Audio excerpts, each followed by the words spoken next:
뉴스 집중 오늘 정치권 움직임 먼저 살펴봅니다. 대선 53일 남았습니다. 황교안 권한대행이 출마하지 않겠다고 밝힌 뒤에 그 지지율은 어디로 이동 중일까요? 각 정당들도 후보 등록을 마치고 본격적인 경선 국면에 접어들고 있는데요. 용인대 최창렬 교수와 함께 분석해 보겠습니다. 어서 오십시오. 네, 안녕하세요. 어서 오십시오. 네. 자, 바로 본론으로 들어가서 대선 불출마를 선언한 황교안 권한대행 이후로 그 호재를 누리고 있는 후보가 있을까 지금 표심이 분산되고 있잖아요. 어느 후보에게 이 지지율이 황교안 대행에게는 아무래도 강성 보수 그리고 이제 뭐 이른바 중도 보수 이런 표들이 같이 이제 혼합돼서 지지를 했을 거예요. 그러니까 황교안 대행이 불출마 선언한 직후에 여론조사를 보면은 홍준표 지사에 제일 많이 간 걸로 나타나 있습니다. 한 30% 이상 정도 갔고 또 안희정 지사는 뭐 구야권입니다. 뭐 여야라고 얘기할 수 없으니까 안희정 지사에게도 제법 갔어요. 한 14.9% 정도. 두 번째로 갔다고 볼 수 있겠군요. 그다음에 안철수 전 대표 이렇게 갔어요. 그러니까 안희정 지사와 안철수 대표도 뭐 중도 보수 쪽에 어떤 자꾸 외연을 확장하려는 그러한 지금 상황이잖아요. 그렇기 때문에 황교안 대행의 표가 홍준표 지사는 아무래도 이제 전체적으로 보수의 이미지가 강한 이제 후보니까 제일 많이 가고 그다음에 안희정, 안철수에게 갔다. 그다음에 이제 범보수인 오히려 남경필이나 유승민 의원에게는 오히려 상당히 좀 적게 간 이런 양상으로 나타났습니다.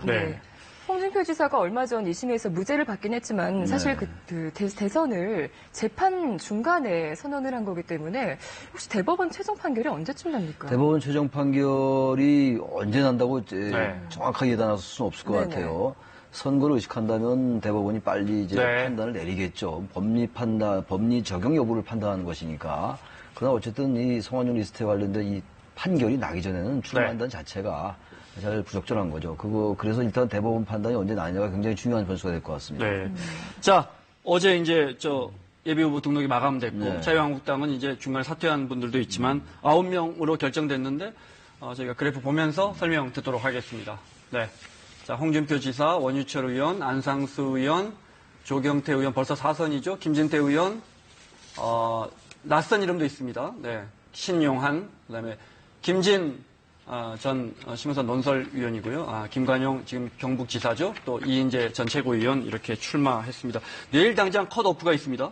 그러니까 일단 뭐 4명으로 줄이고 6명으로 줄이고 그다음에 4명으로 줄이고 이런 이제 그러면 내일은 일단 여기서 3명이 탈락하고요. 탈락하고 그다음에 또 4명 가고 이런 순서로 가는 건데 지금 이제 9명이다 보니까 자유한국당의 후보가 일단 숫자로는 차고 넘칩니다. 제일 이제 풍성하죠. 후보군이. 그러나 지금 전체적인 여론조사의 지지율로 보면은 지지율이 좀 미미한 편이에요. 전반적으로는 이제 그래서 지금 현재 어느 후보가 과연 이제 컷오프에 들 것이냐가 가장 관심이고, 그다음에 그 중에서도 어느 후보가 좀 두드러질 것이냐 이게 가장 관심입니다. 그런데 홍준표 지사의 경우가 좀 지금 현재 얘기하는 건 이제 박근혜 전 대통령은 이제 머릿속에서 지워야 된다 이런 얘기를 하고 있는 상황이기 때문에 지금 이 경선 룰을 보면 말이죠. 현장 투표와 일반 국민 여론조사가 50대 50이에요. 그러니까 일반 현장 투표에서 상당히 조직력 있는 후보가 우세하지 않겠어요? 그런데 이제 바른정당으로 일단 분당해서 나갔기 때문에 의외로 친박의 조직력이 굉장히 강하다고 볼 수가 있습니다. 그래서 그렇게 말씀하시면 김진태 의원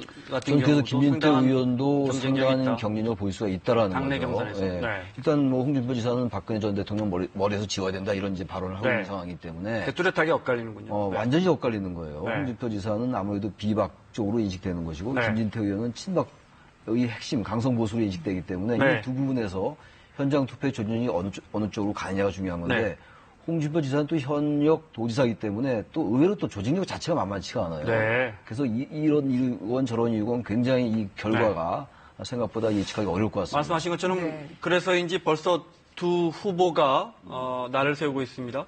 특히 홍준표 지사가 내일 대구 서문시장에서 출마 선언을 하는데 서문시장은 아시다시피 박 전 대통령이 자주 들리던 곳입니다. 그래서 또 설전이 있었는데요. 잠깐 보시겠습니다. 서문시장은 박통이 정치적 고비가 있을 때마다 찾아갔던 그런 곳입니다. 거기 가면 우리 박통이 생각나지 않을까요? 홍 지사님, 박근혜를 머릿속에서 지우려면 출정식 장소부터 바꾸고 나서 하시는 게 어떨까요? 대구 서문시장이 박근혜 시장이다. 참 의의가 없는 내가 옛날에 대구 서문시장에서 거기서 놀았다. 초중고등학교 다닐 때. 대구 서문시장이 왜 박근혜 시장이고? 아이고 참나 어이가 없는 소리 하고 있네. 내가 그 친구하고 무슨 말상대가 되노? 자, 더불어민주당 상황도 좀 보겠습니다. 말씀하신 것처럼 홍준표 지사에게도 이제 황권한대행이 출마하지 않기로 하면서 많은 지지층이 옮겨왔지만 안희정 지사에게도 일부 옮겨왔단 말이죠. 네. 그런 부분은 역시 중도 보수층이 안희정 지사에게 여전히 큰 관심을 갖고 있다라는 걸 입증하는 거죠. 네. 그렇죠. 아주 안희정 지사는 지난번에 왜 선한 의지 발언 때문에 지지율이 상당히 좀 정체를 보였었어요. 네. 그러나 역시 다시 이제 대연정 쪽으로 방향을 다시 틀었거든요.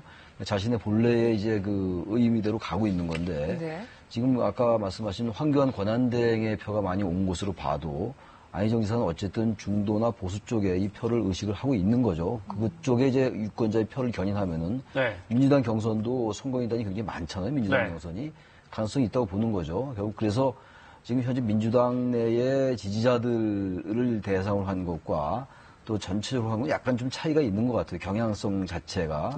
그러면서 안희정 지사가 이제 그 경선에 기대를 걸고 있는 거라고 봐야 되겠죠. 네, 화면에 지금 오늘 한 2시간 전에 열렸던 민주당 4차 토론회 화면 보시고 계시는데, 자, 이걸 좀 여쭤볼게요. 국민들에게 민주당 후보로 누가 적합한 것 같느냐 이렇게 물어보면 지금 거의 안희정 지사와 문재인 전 대표 거의 똑같이 나옵니다. 근데 이제 민주당 경선에 참여하실 겁니까? 하는 분들에게 물어보면 여전히 많이 기울고 있단 말이죠. 이런 부분 어떻게 봐야겠습니까? 그러니까 민주당을 지지하는 유권자들은 역시 안희정 지사보다는 문재인 전 대표 쪽으로 쏠리는 경향이 있는 것이고 거기서 확연히 드러나요. 그러나 이제 지금 현재 완전 국민 경선이기 때문에 꼭 민주당을 지지하는 유권자만 들어가는 게 아니거든요. 선거인단 자체가 그리고 규모도 커져 있고 그렇기 때문에 지금 이제 그 민주당을 지지하지 않는 유권자들이 보기에는 어차피 현재 여론조사 지지율로 볼 때 문재인 전 대표와 안희정 지사의 지지율이 높게 나오잖아요. 전반적인 추세가. 지금 1, 2위를 하고 있죠. 결국 기관마다 좀 다르다 하더라도. 그렇기 때문에 범보수의 후보가 누가 나오더라도 현재 여론조사 지지율로 볼 때 문재인이나 안희정 지사가 이길 수 있다는 판단을 하는 것 같아요. 그러다 보니까 적합도에서는 민주당의 지지자들만을 상대로 한 조사보다는 격차가 문재인 전 대표와 안희정 지사와의 격차가 줄어드는 것이 아닌가 이렇게 생각이 됩니다.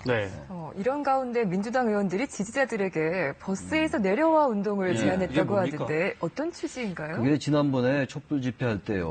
그 청와대로 진입하려는 그 이제 촛불 집회 그 참가자들이 버스에 올라갔었잖아요. 일부 과격한 사람들이. 그러면 이제 과격 양상으로 바뀔 수가 있으니까.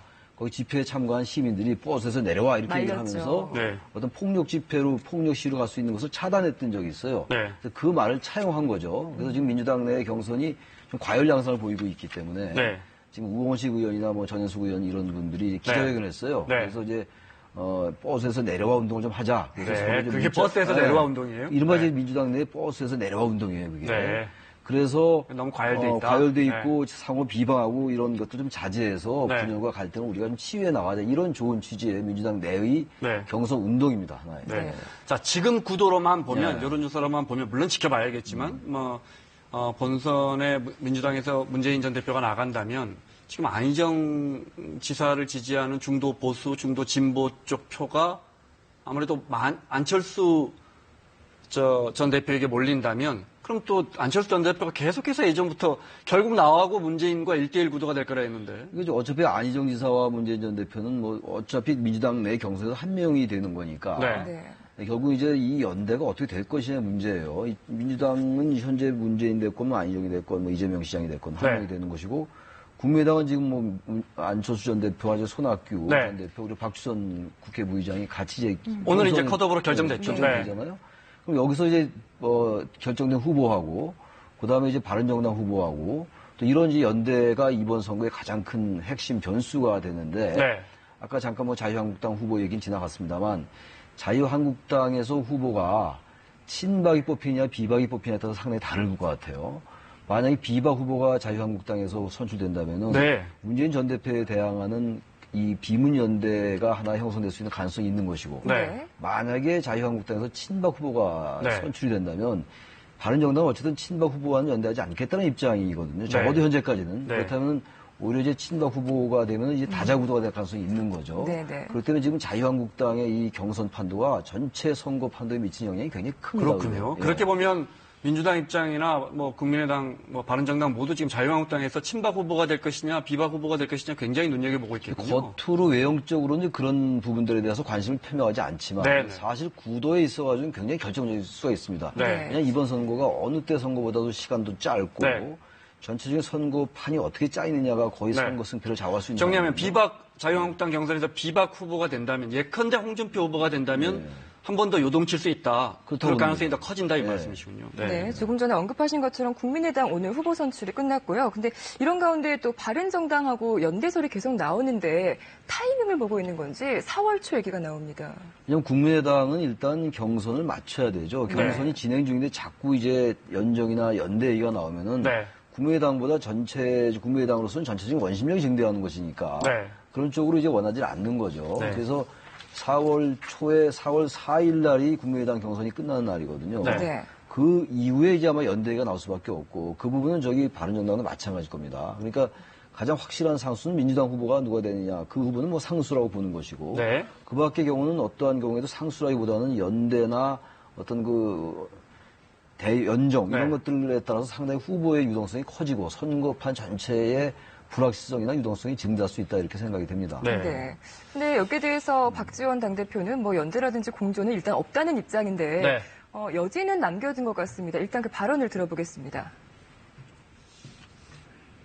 지금 우리는 분명하게 우리 당의 경선을 위해서 매진하고 있지 아무리 바른정당과 함께 비박계와 함께 탄핵을 가결시킨 공로는 인정하지만은